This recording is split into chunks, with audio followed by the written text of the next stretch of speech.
Hi everyone, welcome back to my channel. I'm Huck. Today I am talking about my winter DNFs. So these are the books that I did not finish from December, January, and February. So I have 6 books to talk about today. Some of them were not surprising to me that I didn't like them, and some of them were big surprises. So let's get started. So the first book that I DNF'd in December was actually not like a hard DNF, meaning that I will probably try to come back to it because I specifically DNF'd the audiobook because I hated the audiobook.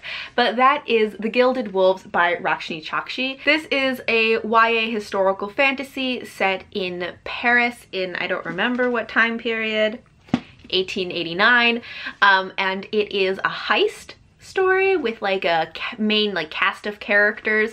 And this is one that I originally had not really been intending to read. The reason I have it is because my dad read it and he enjoyed it, and then after he read it he gave this to me because he doesn't really hold on to books after he reads them, which is just baffling to me, obviously.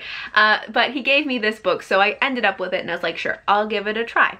And it's been sitting on my shelves for like a year.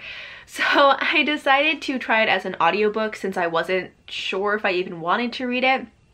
And then I just so much didn't like the audiobook. So the audiobook has 2 narrators. There is a narrator who does the voices for the perspectives of the female characters, and then there's a narrator that does the perspectives of the male characters in the book. The narrator who does the female perspectives, her narration was fine. I felt like she did kind of an awkward French accent. Like, I didn't like the accent. I'm not an expert on French accents, okay? But it felt like a really awkward French accent to me as a non-expert listener. Other than that, I felt like her ability as a narrator was totally fine. Not one that like blew me away, but it was good. The narrator that did the male perspectives in this, oh my god. It was so flat and boring and like emotionless. It had no real like intonation to it. I kept zoning out while I was listening to it because it was so boring to listen to. While I was listening to it, I kept thinking like I could probably have a better listening experience and get like a more emotional read if I had like Siri read it out loud to me or like Google Translate or something. It was just so flat. So I really do not recommend the audiobook for this, but I do want to give this one another try as a physical read since I have the book. I think I am going to try reading it physically. So this is like a soft DNF. I am going to get around to it at some point to give it another chance. And hopefully it won't end up back on this list as a final DNF. The next book that I DNF'd in January was my first like really surprising DNF this year, which was The Library at Mount Char by Scott Hawkins.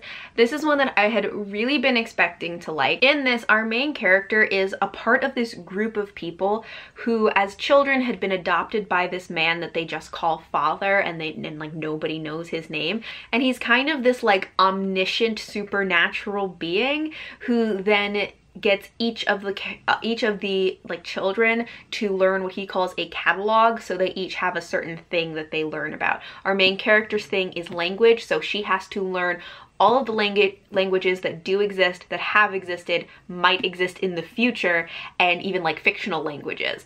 There's one whose catalog is learning everything about war. There's one whose catalog is learning everything about like animals and their behavior and communicating with animals and all of that. So they each have like their thing. So in this, these characters are now adults, but this father character has disappeared and they have to figure out what happened to him.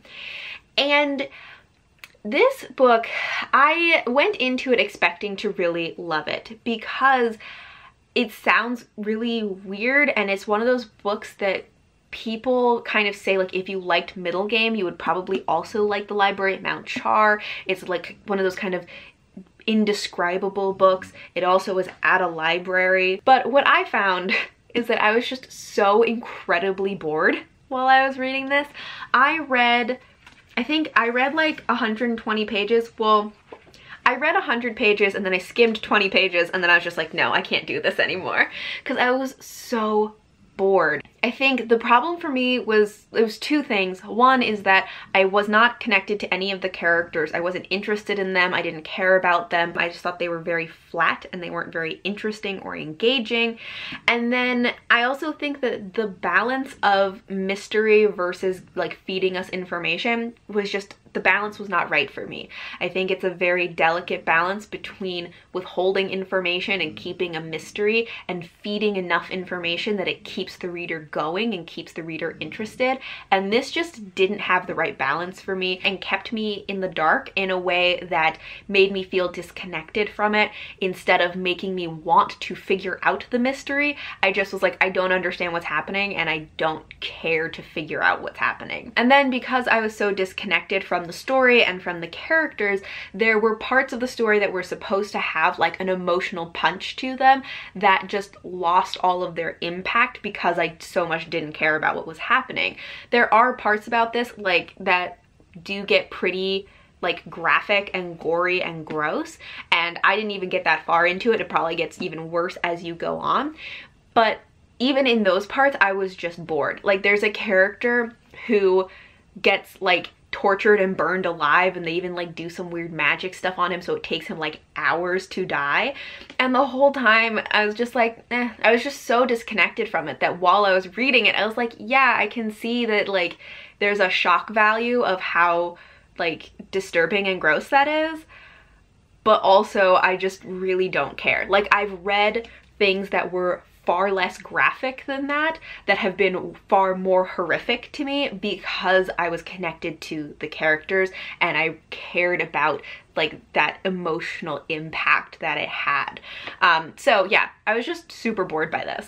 Then I DNF'd the audiobook for WinkPapi Midnight. This is a YA contemporary fantasy, I guess. It's about these three main characters who end up in kind of like a love triangle. I'm not actually even sure what the plot of this story was. This is one that I went into knowing that I might not like it, and I ended up not liking it. It's very strange. It's very atmospheric in the writing, which I really liked, but there were just a lot of things I didn't like about it. For one, there seemed to be no real plot to it, and usually I'm not a huge plot person, but I also didn't care about the characters, so I was like, you have to at least have one or the other. At least have good characters or have a plot, but like you can't have neither of those things.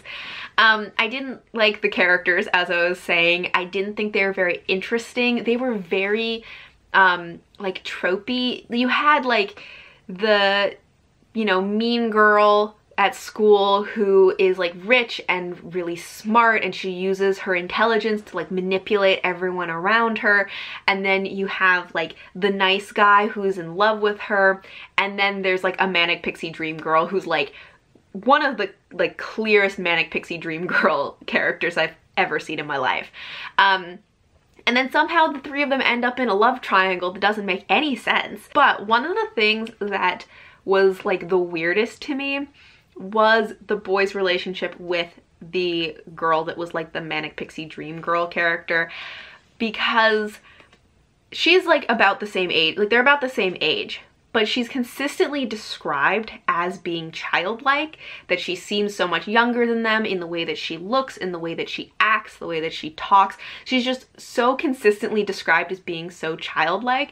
And then they have like, they kind of have like a romantic relationship, and they start like a sexual relationship, which I don't know if they actually have sex, but they do like other stuff. But like even while that's happening, like during those scenes, she's described as being very childlike, and it just made it very creepy. And she also was just this really bizarrely passive character that made it even creepier. So she was described as being so childlike, and then she would get into these situations where people would like really take advantage of her, and she was very passive in this very childlike way that just, it made it very weird and very uncomfortable, and I did not like it. And since I didn't care about any of these characters already, I was just like, do not want to read this. Then I had another one that was really surprising to me, which was A Winter's Promise by Christella Dabos. This takes place in a very like whimsical, magical world with these like floating spires that people live on, or these like floating islands. And each one has very much its own culture and personality to it. Each one has a patron god that sort of forms the culture of these floating islands. Our main character in this lives on one of these islands, and she's a very like in her head kind of character, but she has magical powers, one of which is that she can travel through mirrors, and the other is that she can touch objects and read their past. And because of her powers, her family decides to marry her off for political gain, and so at the beginning she has to go live on this other floating island that has a different patron god and is just like an extremely different culture and political system. And so she gets like embroiled in the politics of this world that she has now entered that is so different from her own. And so the thing about this is I feel like for the most part this book, it wasn't that I didn't like it, it was mostly that it just wasn't right for me. There were a couple of complaints that I had, mostly just I didn't feel super connected to the characters. The main character in this, as I said, is a very in her head kind of character. She's very withdrawn and reserved, but it felt like she was even withdrawn and reserved from the reader, not just the people around her. And that I think made it difficult to connect with her. I felt like I didn't really understand her or really know her because I felt like she was even withholding herself from the reader. And in this, I got pretty far in, maybe like halfway. I got like 245 pages into this book, which is about halfway. And even that far into the book, I still felt like I never fully knew these characters. Also, there were a few times that I got frustrated with the main character because like she's in this new political system. Someone warns her like at night, don't leave your room, lock your door. They may like literally send assassins after you. Immediately after she's told that, she just goes like wandering around the house at night by herself, and then even like leaves the house and goes wandering around alone at night in the city. And like that, I was just like, that's just stupid. But I think that the thing that most just didn't work for me, it wasn't necessarily that I thought it was bad, but it just wasn't for me, was the atmosphere of this. I think that it is very atmospheric. It has a very particular atmosphere to it. It's just not an atmosphere that I personally like. So I think it's just mostly a situation that this wasn't quite for me. And I don't know how to explain what the atmosphere is because it was whimsical. I've heard people describe this as whimsical, and like I would agree. And it kind of reminds me of like a certain style of art that I can't, it's like I can't explain. If I can find a picture that reminds me of what the atmosphere of this is, I will put it on the screen, and hopefully that will explain to you what this is like. But yes, I think that for the most part, this was a case that this book just wasn't for me. And this is actually one I'm planning to lend to a friend because I think that she would like the atmosphere of this. So I didn't think this was bad, I just felt like it wasn't right for me. Then I had 2 DNFs in February. The first one was Beneath the Citadel by Destiny Soraya. And this is a YA fantasy about this world that's controlled by prophecies. And I think, is this also a heist? I don't know. It has like a band of characters in it who are, you know, doing crime and stuff like that. And this, I've had this on my shelf for a while, and I think over time my interest in it has just kind of waned. So I decided to listen to this as an audiobook, and I just didn't care about anything that was happening in this. I didn't have any specific complaints about this one. I just didn't care about the characters or the plot or just like anything. So I decided to DNF it. A friend of mine had also read this, and I asked her about it like if it got better and should I like push through. And she was like, nah, you can probably just DNF it. So that's what I did. And then my last DNF was another surprise for me, which was Beasts of the Frozen Sun by Jill Criswell. This is a YA fantasy that's the beginning of a series. It is about this girl who has the power to read people's souls. She can, if she has skin-to-skin contact, she can look into their soul and read if they're pure of heart or if they have guilt in their heart or in their soul. There's also a male main character who is from a group of sailing marauders who come to destroy her village, but they have like a shipwreck. He almost dies. She finds him and decides to protect him and save him. And then it's about like the two of them getting to know each other, her nursing him back to health, and then kind of trying to figure out how to save her people from these marauders. So this one, I was really expecting to like it. Even if it wasn't going to become like a new favorite, I was expecting to enjoy it. It was blurbed by Juliet Marillier, so I was like, you know, that's a good sign. And I just couldn't get through this. How many pages did I read about this?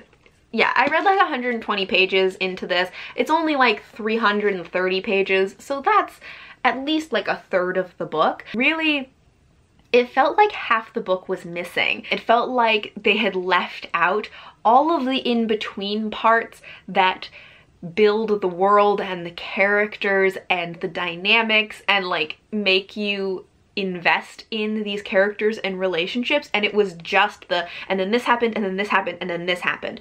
But all of those like quieter moments or slower moments or the parts that make you like understand the characters and let you sit with them, felt like all of that had been removed. And I could feel that there were all of these like climactic moments that were supposed to be these highly emotional moments that lacked all emotional impact because it didn't have those moments of developing the characters and developing the relationships and the dynamics and like really setting things up. And so there were parts of this where I was confused about what was happening or why someone was doing something they were doing, and it wasn't because it was complicated, it was because it was underexplained. And there were also parts where you could very clearly see that like the characters were made to do things that had no reason. It didn't make any sense. It was just to like kind of put them into a place so that a dramatic moment could happen. And I really hate it when you can like feel the author's hand like moving characters. So I ended up DNFing this. So those are all of the books that I DNF'd this winter. Thank you all for watching, and until next time, bye!